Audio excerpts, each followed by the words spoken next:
Hi everyone. Today I want to talk about property due diligence. So, what exactly is property due diligence? This is a series of checks that you need to do on a property before you place offers on it. Now, you could buy into a suburb that's an excellent location and you have timed the entry into the suburb correctly. But if you don't do these checks, then you risk the capital growth prospects on that property. So therefore, it's essential that you do these due diligence on the property to make sure that your property keeps on outperforming in the short term and in the long term. So let's go into the detail about what these checks are. So now I'm going to run through a due diligence that was done on a particular property. So let's look at what are the points that need to be checked. So the first one is really understanding where the property is located. We want the property to be located on a quiet street. We don't want it to be adjacent to a busy highway or a busy road. We don't want anything that might create noise in the area. For example, being close to an industrial zone, being close to a commercial area. And we don't want other things that might create noise. For example, a bus stop, a school right in front of the property, a train station right in front of the property, or a railway track which is running parallel to the property. All of this will create noise and it'll impact the homeowners and the renters living in that area, and they might not like living in that area, and that will affect the value of your property. So look out for these things.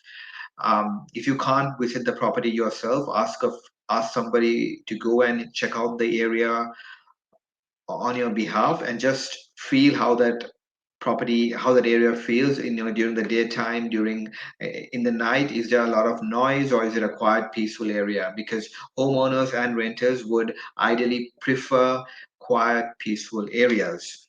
Next thing, we don't want high power voltage lines adjacent to the property. Now I'm talking a distance of about 100 to 200 meters. Now high power voltage lines are not the standard power lines. These are the very big towers that you see.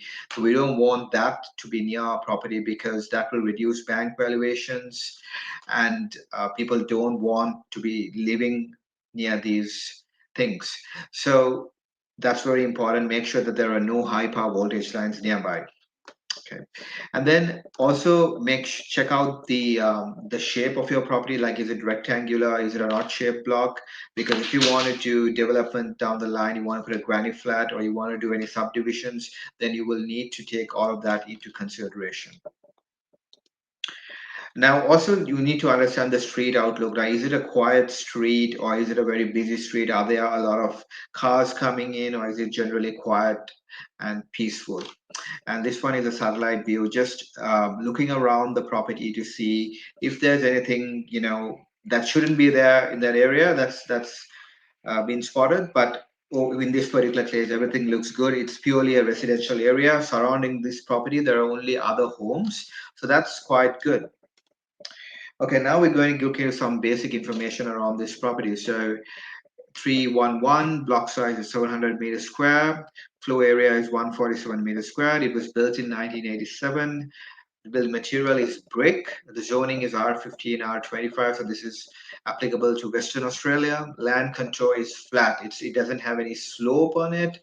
When was the property last sold for? Can you add value to this property? Meaning that can you do a renovation to this property? Yes, and increase the equity. Yes, you could do that. And what is the rental potential of the property? Now, things like the build year, build material, zoning, you could go into something like propertyvalue.com.au, and even the free subscription will let you check out all these things. So make sure that you're checking all this before you get into offers. Okay, the next thing is a pretty important thing. This is the socioeconomic index. Now, socioeconomic index is generally linked to the affluency of the area. So you really want to know the pocket that you're buying into, how affluent it is. Now, it's split into an indicator called the CFA index. So that goes from 1 to 10, from 1 being the lowest and 10 being the highest. So when it's 1, that means it's a lower socioeconomic area. You get more blue collar workers and the incomes are generally lower. Whereas at 10, you get a higher socioeconomic area, incomes are higher, and it's predominantly white collar workers. So it's important to really understand the pocket that you're buying in, what type of people live in that area. In this particular instance, I've drawn the circle in black, so that's where the property is located, and it is a lower socioeconomic area. So you know that beforehand. Yeah. This doesn't necessarily impact the capital growth. Just because it's a lower socioeconomic area does not mean that it's going to impact capital growth in any way. But it's good for you to know what kind of area you're buying the property in. Okay, the next one is fairly important. Now, this is something called the owner occupier percentage. So meaning how much of owner occupiers live in the pocket that you have bought in. Now in this case, the pocket which is circled in black, so that's where the property is located. There are 71 percentage owner occupiers and 29 percentage renters. Now we want the owner occupier percentage to be at least 60. The reason why we want that is because owner occupiers tend to maintain the property well, and they and therefore the property values in that area will keep on going up. The other reason is renters means that investors hold the property, and during a downturn, investors will let go of the property, and maybe they might let it go at a lower price, and that will affect the valuations of the property nearby. Therefore, always buy in a pocket that has a really strong owner occupier appeal or percentage. Yeah. Next one is public housing. It's good to know how much of public housing is in the area, and for this particular pocket, it's 2.40%. Now, public housing, it doesn't necessarily mean that it's going to negatively impact your capital growth, but it's good to know how much of public housing you have in that area. Okay, and in the pocket that you are buying. Okay, and of course, public housing is, there's nothing absolutely wrong with public housing. This is an essential component. It provides houses to people in need in Australia. Therefore, there's nothing totally wrong about public housing. The next important thing is easements. Now, easements are the right of way to another entity on your property. Now, usually there could be sewer lines that are running behind your property, and the sewer corporation might need access to that. So that means that's an easement. Now, with the easements, you need to check that it doesn't run across the property, because you can't build on top of the easements. And if you were to do some development down the line, then you won't be able to do it, because the easement is going to affect it. Therefore, make sure that you're checking the easements on the certificate of title. Call up the conveyancer and check with them, or you could even call council on certain occasions and check if there is easements running around the property. We also want to check the zoning, like what zone the property is located, so that if we are going to do a development on the property, we clearly know what we can do with it. Of course, one important thing is the floods. We don't want to buy a property in a flood zone, so make sure that you're checking the flood maps and ensuring that this property is not in a flood zone. If the property is in a flood zone, then it will negatively impact the capital growth. So it's important that you check this.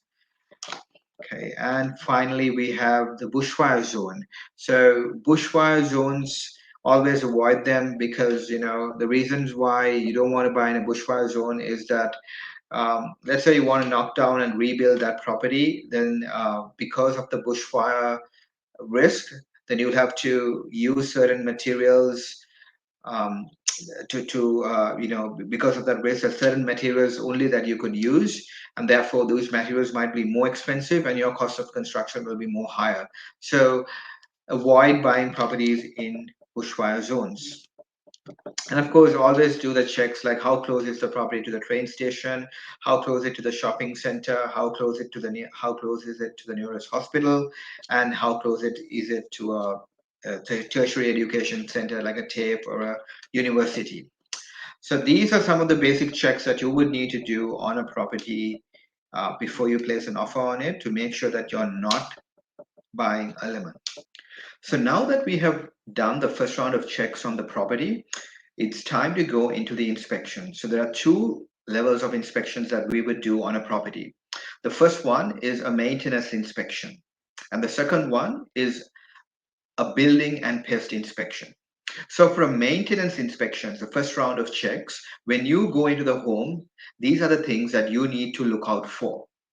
So number one, look at the front yard and the backyard. Look at how well it is maintained. Do you need to do additional work to bring it up to a good condition? So that's the first thing you need to check. When you go into the house, start looking out for maintenance issues. How is the condition of the paint? How are the cornices? Look at the carpets if there are carpets. Are there stains on the carpets? Would you need to replace these carpets? If there are tiles, then look at the conditions of the tiles. Do you see cracking on the tiles? Are there any other maintenance issues like this? Okay, so once you have checked all that, then go and check the gutters that is just outside the property. So when you look at the gutters, look at the condition of these gutters. Do you see rust on them? Are they breaking apart? Would you need to replace them? Gutters are actually quite expensive. So have a look at them to make sure that that they are in a good condition. After that, back into the house again. Check for stains, molds, and these kind of things inside the house. If you see large molds, then that might be an indication of a bigger problem, and you might have to investigate this further. But take note that in older houses, it is common to see a few molds here and there because of the moisture. The next thing is cracks. Sometimes you will see some level of cracking on the walls, and that is quite common in older houses. But if you see bigger cracks, like bigger than 2 millimeters, then that might be an indication of a bigger problem. So you would have to further investigate that. So now that you understand the condition of the property, you would also need to have a look at the electrical things. If the electrical side of things are all good. So it might be difficult to do this, but just randomly check the switches. Are they all working? The switch power points. You can just plug in your cell phone and check whether the power points are working there. So these are kind of things that you could do to see that everything is in working order in the property. It's sometimes difficult to do that, and you might need to get special permission from the real estate agent to actually start doing these things. So you've now understood the condition of the property, what whether it's in tenantable condition, if if you're going to bring tenants to that property, and what you need to do to get it back into a tenantable condition if it's if there's work needed to be done. And you also have to estimate the costs here. So that's the first round of checks, and then you bring in the more detailed inspection with a building and pest professional. So he's going to do a structural inspection. He's going to understand if there are termites and pests in the property. He's going to look at those large cracks and try to understand why these cracks are formed. If the ceilings are sagging, then he'll look into it and tell you why this problem is occurring. He'll look at the roofs and see what the condition of the roofs are. So with the building and pest inspection and your initial maintenance check inspection, you really have a thorough understanding of the property. You'll understand how much of money you'll need to spend on the property, if any. And before placing an offer, it's important to really get an estimate of how much effort you're going to put into this and how much money you might need to put into this. So those are the checks that you would need to do before you place an offer on the property. And I hope you found this useful.